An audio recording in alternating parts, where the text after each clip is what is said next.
ٹینٹڈ back ground لوگ ہیں. ایسے لوگ ہیں کبھی کسی کی عقل پہ شک کیا جاتا ہے, کسی کے کردار پہ, نہ کسی کے ہاتھ صاف ہیں اور نہ ہی دل و نگاہ پاک ہے ان کی.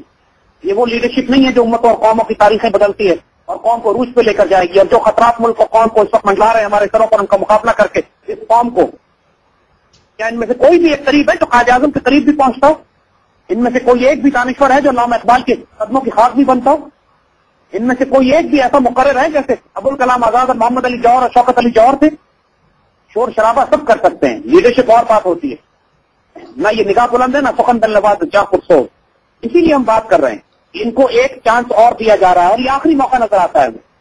اگر ان لوگوں نے اپنی ذاتیات سے, اپنے اس تاریخ کردار سے جس کو یہ مظاہرہ ہمیشہ کرتے چلے آئے, نکل کر اس وقت اپنے آپ کو تبدیل نہیں کیا اور ملک و قوم کی خاطر اپنے آپ کو پیش نہیں کیا, پھر جو انقلاب آئے گا بڑا خورریز ہوگا, کیونکہ اب موقع ان کو نہیں ملے گا. قوم کو بیدار کرنے کے لیے سائیکولوجیکل اور انفارمیشن وار کی ضرورت ہوتی ہے, سائیکولوجیکل پروگرامنگ چاہیے ہوتی ہے. وہ کام ہم اپنے مشن کے ذریعے جو ہم نے ٹیلی ویژن سے اپنی براڈ کاسٹ کے پروگرام شروع کیے ہیں, ان کا مقصد یہی ہے. جو ہم نے علامہ اقبال کے ساری ڈاکٹرین کو کھولا ہے, مقصد یہی ہے کہ قوم کو بیدار کر دیا جائے اس بینچ مارک پہ, اس لیول پر, اس معیار پر, تاکہ لوگ خود فیصلہ کر سکیں کہ اعلیٰ قیادت کسے کہتے ہیں اور گھٹیا اور ناپاک قیادت اعلیٰ قیادت کے روپ میں جو سامنے آتی ہے اسے کہتے ہیں, وہ اسے کس طرح پہچانتے ہیں. تو اللہ کے فضل سے نوجوانوں میں, انٹیلیجنسیا میں, ہمارے میڈیا میں, یوتھ میں, آرمی میں اب ایک بینچ مارک سیٹ ہو گیا ہے. اب لوگوں کو پتا ہے, کھل کے بات کرتے ہیں لوگ, پڑھے لکھے نوجوان اور بچے, ان حکمرانوں نے, ان سیاستدانوں نے ہمیں کیا دیا اور کیا خیانت کی ہمارے ساتھ. یہ اب چھپے ہوئے نہیں ہے.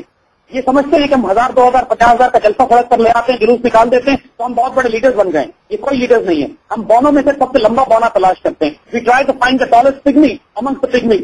لیکن اصل لیڈرشپ نکلے گی, آنے والی ہے.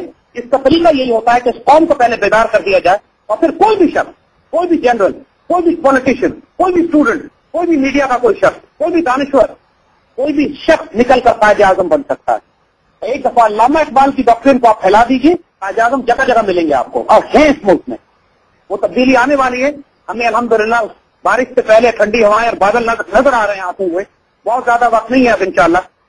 یہ جو تبدیلیاں اس وقت آپ کو نظر آ رہی ہیں, پہلے بڑا فساد کم ہو رہا ہے, چھوٹا فساد رہ جائے گا. یہ چھوٹا فساد جو اس وقت ہے, یعنی اب جو نیا سیٹ اپ بنے گا, پولیٹیکل گورنمنٹ ایک دوسرے کے ساتھ دیکھیں گے ہم کتنا سروائو کرتی ہے, کتنا چلتی ہے, کیا خیانت کرتی ہے. اگر انہوں نے بھی ڈلیور نہیں کیا تو فکر نہ کریں, اللہ کے اپنے طریقے ہیں, مقافات عمل ہے. اللہ تعالیٰ پھر خود ڈائریکٹلی انٹروین کرتا ہے. انقلاب برپا ہوتے ہیں, پوری انقلاب ہوں گے, گردنیں اتریں گی, نئے لوگ آ جائیں گے. فکر نہ کریں, پہلے بھی ہوتا رہا تاریخ میں, آئندہ بھی ہوگا. اللہ اس پاکستان کو ضائع کرنے والا نہیں ہے. اللہ کے فضل سے یہ پاکستان قائم رہنے کے لیے بنا ہے اور اللہ تعالیٰ کی خاص نگاہ ہے اس کے اوپر, خاص کرم اور فضل ہے. جس نے اس پاکستان کو نقصان پہنچایا, اللہ نے اس کا بیڑا غرق کیا. ہم دعا کرتے ہیں کہ وہ قیادت, وہ صالح قیادت, وہ نگاہ بلند, سخن دل نواز اور چاپ و سوز, جس کی نگاہ سے دل سینوں میں کانپتے تھے, جس کے پاس جذبہ قلندری تھا, وہ دوبارہ اللہ تعالیٰ اس ملک کو تحفے کے طور پر عطا کرے. اپنے آپ کو تیار کیجیے, کرپٹ اور چوروں کا ساتھ نہ دیجیے. جہاں کوئی اچھا کام ہو کوآپریٹ کرے, جہاں کوئی خیانت کرتا ہو, چاہے سگا بھائی کیوں نہ ہو, اس سے قطع تعلق کر لیجیے. آپ اپنا کردار اس طرح کا کیجیے. حضور صلی اللہ علیہ وسلم کی ایک حدیث ہے کہ اعمالکم امالکم, تمہارے اعمال تمہارے حکمران بنتے ہیں. اپنے اعمال کو ٹھیک کیجیے. خیانت, حرام, ناپاکی اور بالکل کمزوری اور بےغیرتی سے اپنے آپ کو رجوع کیجیے, اس سے الگ ہوئیے, اس سے توبہ کیجیے. اللہ تعالیٰ ہم کو غیرت مند اور دلیر اور صلاح الدین ایوبی جیسے اور قائد اعظم جیسے اور علامہ اقبال جیسے دانشور, مفکر اور لیڈر اور قائدین بھی دے گا انشاءاللہ. اللہ کی رحمت سے مایوس نہیں ہوتے. یہ پاکستان اللہ کی رحمت سے بنا ہے اور رحمت سے قائم ہے اور رحمت سے آگے بڑھے گا انشاءاللہ. اپنے آپ کو اس قابل کیجیے کہ اس رحمت کا سبب اور وسیلہ اللہ آپ کو بنائے انشاءاللہ. ہماری طرف سے الحمدللہ پوری قوم کے لیے, سب کے لیے ہم یہی بات کرتے ہیں کہ اپنے آپ کو, اپنے رویے کو درست کیجیے. اللہ تعالیٰ کی رحمت دیر نہیں لگائے گی آنے انشاءاللہ. میرے خیال میں زید بھی میرا آخری سوال یہی تھا کہ آپ یوتھ آف پاکستان کا کیا رول دیکھتے ہیں اور آپ ان کو کیا سجیسٹ اور ایڈوائز کریں گے کہ وہ اس مشکل وقت میں, جس میں ہمیں کچھ خوشخبریاں بھی دیکھنے کو مل رہی ہیں اور کچھ ایسی چیزیں بھی ہمیں سننے کو ملتی ہیں اور دیکھنے کو ملتی ہیں جو اس ملک کے لیے بہتر نہیں, اب اس میں پاکستان کی یوتھ کو, پاکستان کے نوجوانوں کو جو فیوچر لیڈرز ہیں پاکستان کے, انہیں آپ کیسے کیا سجیسٹ کریں گے؟ میرے خیال میں آپ کی ان تمام باتوں کا جواب آ گیا. اگر آپ اس پیرائے میں بھی کچھ اگر عرض کرنا چاہیں تو پلیز ضرور کیجیے.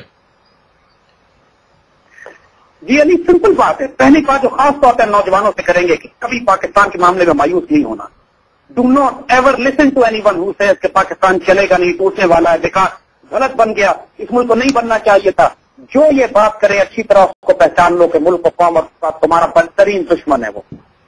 پاکستان کے بارے میں کبھی کمپرومائز نہیں کرنا، مایوس نہیں ہونا، اور اپنا دل، جگر، جان، عزت، آبرو، ایمان، کیریئر اگر اس ملک پر تمہیں قربان کرنے پڑے تو یہ سستے سودے ہیں، یہاں کمپرومائز نہ کرنا. جو اس ملک کو عزت دے گا اللہ اس کو عزت دے گا، جو اس ملک کو رسوا کرے گا اللہ دو جہانوں میں اس کو رسوا کرے گا. یہاں پر کمپرومائز نہیں کرنا کبھی. ایک شاندار ترین مستقبل ہمارے سامنے رکھا ہوا ہے، اور وہ مستقبل ایک میراث ہے ہمارے نوجوانوں کی. ان بچوں کو جو ٹیپو سلطان، صلاح الدین ایوبی، نور الدین جنگی اور طارق اور خالد کے بیٹے ہیں، اتنا ہی شاندار مستقبل ان کے آگے بھی ہے. اس مستقبل کو آگے ہاتھ بڑھاؤ اور پریاس کر لو. یہ تمہارے لیے رکھا ہوا ہے، لیکن کبھی اپنی عزت پہ، اپنے آبرو پہ، اپنے دین پہ، اپنے اللہ پہ، اپنے رسول پہ، اپنے پاکستان پر کمپرومائز نہیں کرنا.